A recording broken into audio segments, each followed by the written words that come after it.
Ayniqsa safarda yurgan birodarlarimiz haqida ko'p o'ylaymiz. Ular ham safarda yurishdi. Alloh taolo musofirning duosini ijobat qilaman degan qaytarmaydi. Chunki musofirning suyanchig'i yo'qda Allohdan boshqa. Biz uyda o'zimiz yurganimizda yaqin do'st birodarlarimizga ishonamiz go'yo. Bar insonchilikda ota-onangiz oldingizda, farzand bola chaqangiz oldingizda xotirjam bo'lasiz. Musofirda unaqa narsa yo'q. Tong otsa qayoqqa boray, kech kirsa qatga kiray deydi musofir bechora. Alloh taolo kuch-quvvat bersin musofirlarga. Payg'ambar alayhissalatu vassalomni Alloh subhanahu va taolo haj ibodatiga musulmonlarga farz qilgan oyatida fatazawwadu fa inna khayraz zadit taqwa degan. Hajga tayyorgarlik ko'ringlar.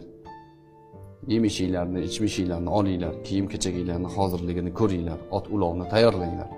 Zod rohila deydi buni, yo'l tayyorgarligi. Ko'ringlar. Lekin deydi, eng yaxshi tayyorgarlik taqvo deydi.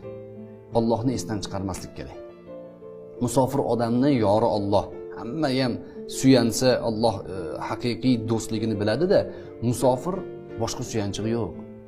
Allohga suyanish kerak. Va ibodatlarni vaqtida qilish kerak. Alloh subhanahu va taolodan taqvo qilish kerak.